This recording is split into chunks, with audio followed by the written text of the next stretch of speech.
И тъй, сега няма никакво осъждение за ония, които са в Христа Исуса и живеят не по плът, а по дух. Защото законът на духа, който дава живот в Христа Исуса, ме освободи от закона на греха и на смъртта. Амин. Божието Слово ни казва, че няма никакво осъждение за ония, които са в Христа Исуса. Ако ти си изкупен с Божията кръв, ако ти си приел Исус Христос за твой личен Спасител и Господ, Библията казва, че няма никакво осъждение за тебе, ако ходиш по дух, а не по плът. Има обаче едно ако. И Божието Слово казва, че няма никакво осъждение за уния, които са в Христа Исуса и живеят не по плът, а по дух.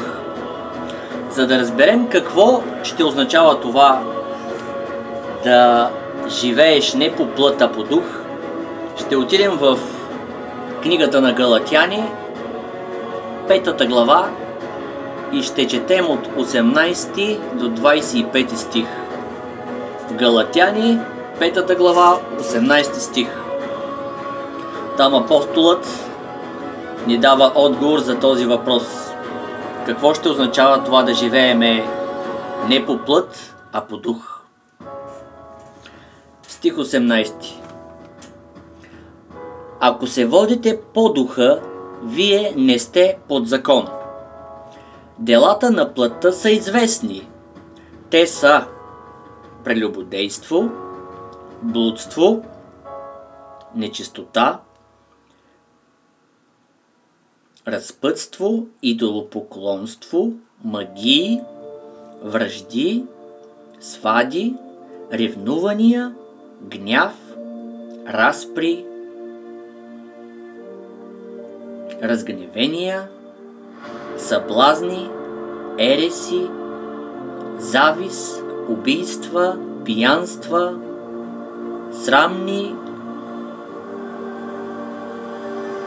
срамно говорене от устата и други такива. Отнапред ви казвам, както и попреди ви казах, че който върши това, няма да наследи Божието царство.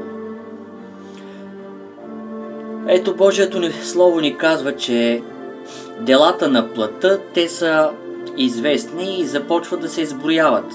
Прелюбодейство, блудство, нечистота,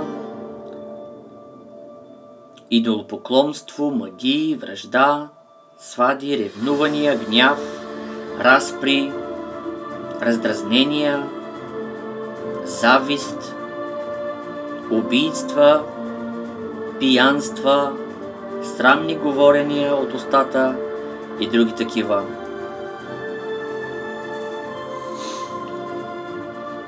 Божието Слово определя, че такъв начин на живот те определя, че ходиш все още в плътта.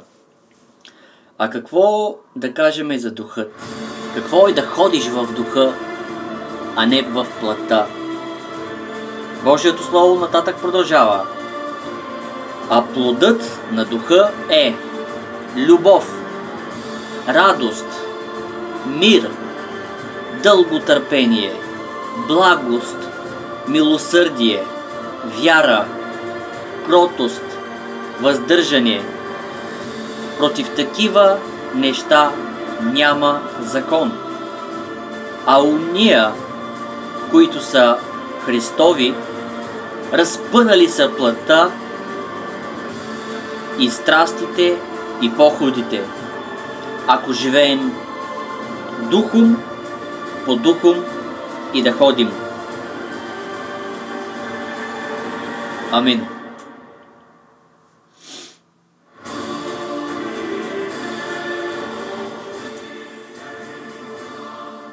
И така няма сега вече никакво осъждение за онези, които са в Христа Исуса и ходят не по плът, а по дух. За да ходиш в духа, то наистина е нужно да разпънеш плътта. Както Христос бе разпънат на дървеният кръст, така и ти трябва да разпънеш тая плът. А това би станало много, много трудно. Много, много трудно. Без Божия Святи Дух. Защото Божия Святи Дух, Святият Дух е този, който ще ти помогне с лекота да се справиш с всяка една плътска страст. Да умъртвиш плътта и да не ходиш вече по плът, но да ходиш по дух. И в тебе да има плодовете на духа, които са любов, които са радост, които са мир, които са дълго търпение, благост, милосърдие, вярност, кротост, въздържание. И всичките тези плодове идват в твоя живот, когато имаш лична среща с Господ, лична среща с Неговия Святи Дух. Лична среща. Това става, когато си отделиш време, лично време, да отделиш лично време за Бог. Лично време да отделиш за четене на Божието Слово и молитва, за разсъждение на Божието Слово и молитва. Така растеш духом и духът ти се храни, както казва Господ Исус Христос, че не само с хляб ще живее човек, но с всяко Божие Слово. Вземи Божието Слово и разсъждавай. Разсъждавай върху него и след това се моли.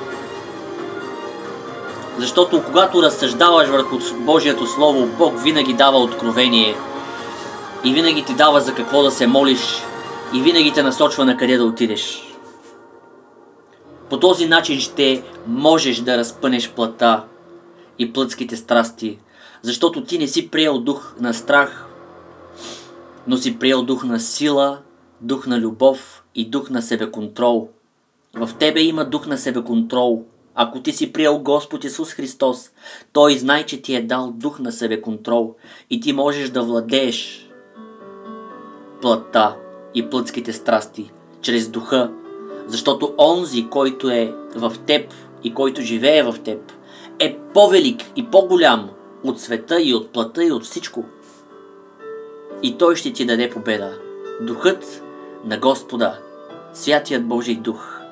Само чрез Него имаме победа, защото не става нито чрез сила, нито чрез мощ, но е писано, казва Божието Слово, че само единствено чрез Духът на Бога, чрез Святия Божий Дух.